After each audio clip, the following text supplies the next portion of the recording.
Hello everybody and welcome back to the British Pint. My name is Christoph and today we're testing the two Meantime clones that I did quite a few weeks ago. So these were in the maturation for 6 weeks, and that is because the one has high ABV and the other one is quite dark, so I think both of them needed quite a bit of conditioning.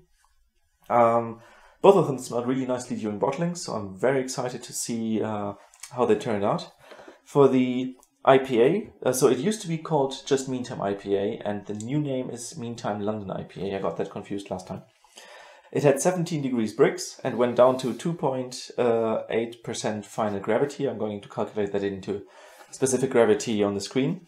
And this gives me 7.5% ABV, which is also spot on. So assuming the IBUs also are quite precise, this will be a great clone, I think.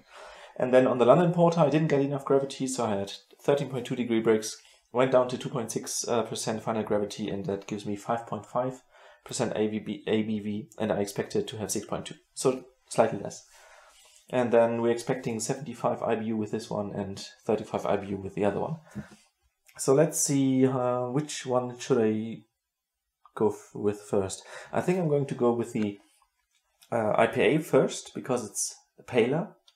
But the problem is the strong hop flavors will probably linger on the tongue, so I have some water with me to neutralize my palate.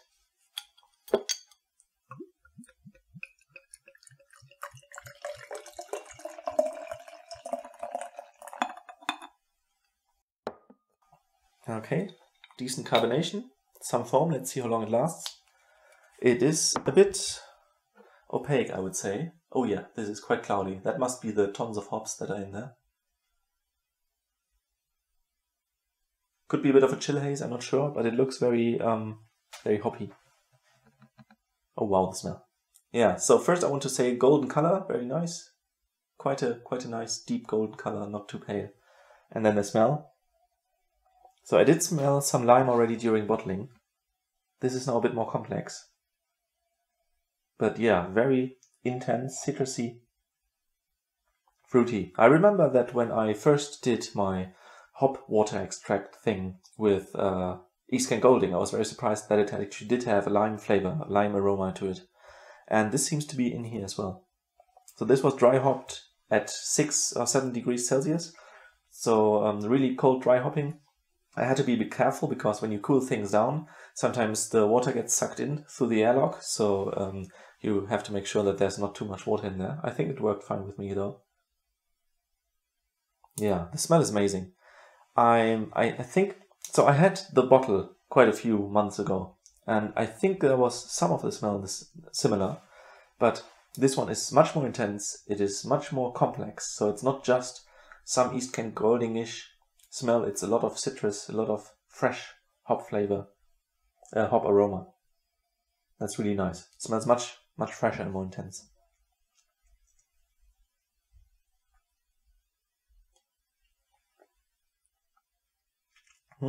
Nice mouthfeel. There's not really much in there. I remember I put some sugar in there, some invert sugar number 2, I think. 2 or 1? No, number 1, yeah.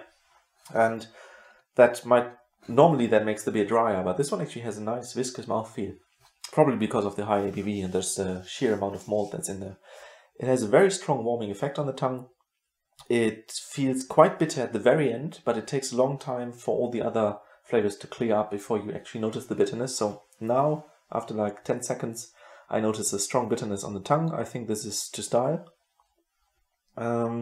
Yeah, intense East Kent Golding and maybe some Fuggle aroma. I don't think Fuggle is a very strong hop, so I wouldn't say I'm tasting that one.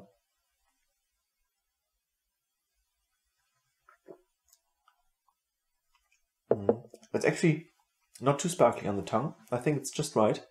Very slightly, very British carbonation. Very intense malt flavor. I get honey. I get some pale fruits. Not too much resin or anything. I think there was no crystal malt. Yeah, no crystal malt in there. Just, well, actually there was, yeah, pale crystal, but a tiny percentage, 1%. Just these a bit of apricot, maybe. Just some maybe white grapes, something in that direction, but a lot of honey, a lot of pale malt. I don't really taste the Munich malt in there. The Munich malt number 1, the paler one. But I have no experience with that one, so I'm not 100% sure how it works. I think the malt is just made in a way that it gives a very good body to this.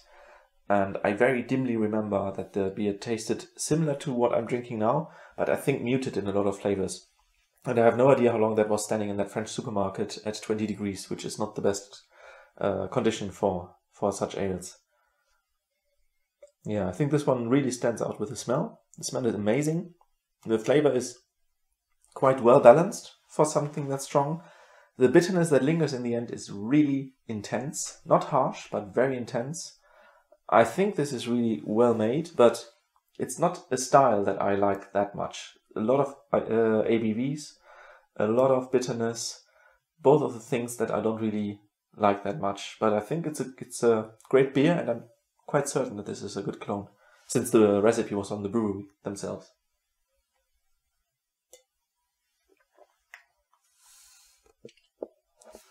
Yeah, intense mixture of pale fruits. I think apricot goes in the right direction. And then also this honey flavor from the malt.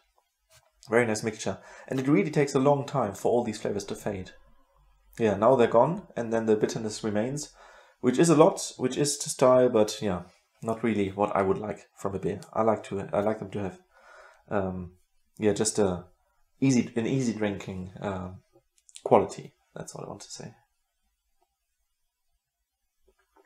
Okay, so the problem with very hoppy beers is they linger on the plate. And the problem with very dark malts is they overpower others, so it's difficult to choose which one to go with first. I should be fine now, though.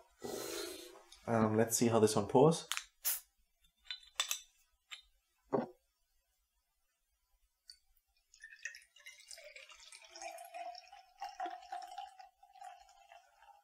This was the last half bottle from the keg.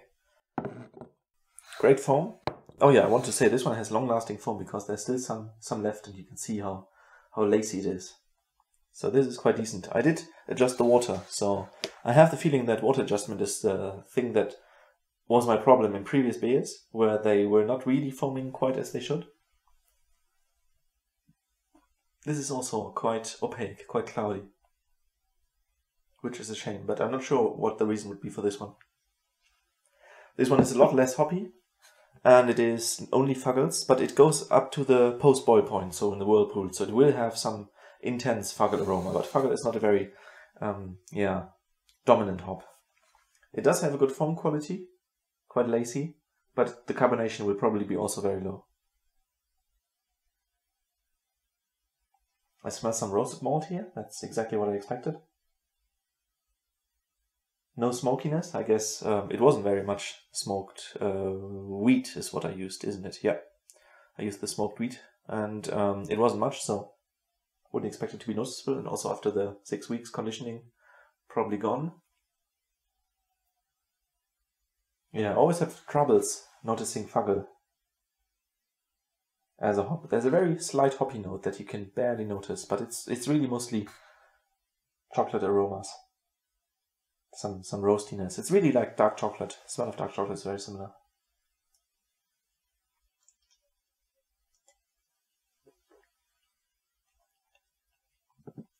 Intense chocolatey. Yeah, that's really nice. It vanishes quicker on the palate, but that's probably because I'm used to the other one now, because this one is still going on, the flavor. It's just much less because we have much less IBUs. The chocolatiness lingers, which is actually nice, yeah. It's still not gone. But it's... so basically there's a quick dip in intensity, and then it lingers on. So it's not that overpowering honeyness and that overpowering maltiness. What I taste there is a bit of malt sweetness, but not much. It's really just very chocolatey, then a bit of malt sweetness, and then that lingering aftertaste, which is also chocolatey. I think it's very, very balanced. I'm trying to figure out, I mean, there's this huge malt list that I'm trying to taste in there. There's some brown malt in there. There's some Cara Red is the one that I used. So, yeah. Not sure if I can taste that.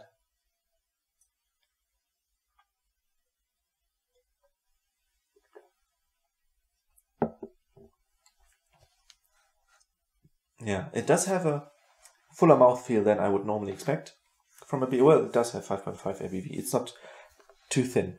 Not really British in that way. Yeah, how can I describe that? So it has a bit of viscosity to it, but it just fills the mouth nicely, not overpowering. It's much more balanced than the other one, in my opinion. In total, not just balanced malt and hops with a lot of hop bitterness and intensity.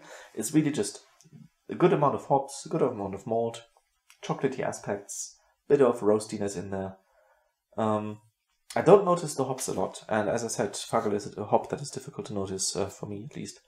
But yeah, I like it a lot. Oh yeah, I added calcium chloride for this one, calcium sulfide for this one, but I don't think I can taste any difference.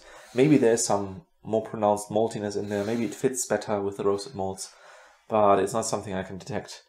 And in both cases, the yeast, the Nottingham yeast, which I usually don't like, does its job here. It stays in the background and lets all the other ingredients speak. And it works really well for these beers because they have very complex malt and hop additions.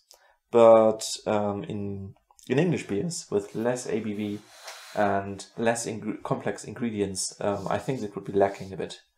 I don't taste any esters, any fusel alcohols, any of these properties, even though these were fermented at 22 degrees room temperature. But I have done that before with Nottingham or relatives of the Nottingham yeast and never had a problem with that. The only problem I once had was in the big fermentation bucket, and that was probably because the fermentation temperature was skyrocketing in there.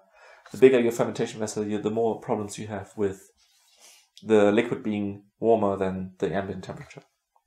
But yeah, both beers really nice. For me, personally, the London Porter is much nicer, but then again, it should have been a bit stronger as well, and it might have been too much. I think 35 IBU fit quite well, so I got that nailed down. Yeah, that was working. It's just the style of the London IPA. Yeah, that is just not my type, but I think it's a really great one of these examples. I prefer it much more than all those citrusy IPAs because this one is a bit more down to earth. It doesn't smell and taste like lemonade, so that's it tastes and smells more like proper beer, from my perspective, of course. And yeah, really nice, just too bitter for me. Really nice, perfect for me. So that's my summary for these two beers. And now I would say you go ahead and brew these, copy them, take my recipe or go to the original Can You Brew It podcast. And I think I will also put the full recipes in the first video in the video description. And then have a go at it and let me know how it turns out for you. So until then, and take care. Goodbye.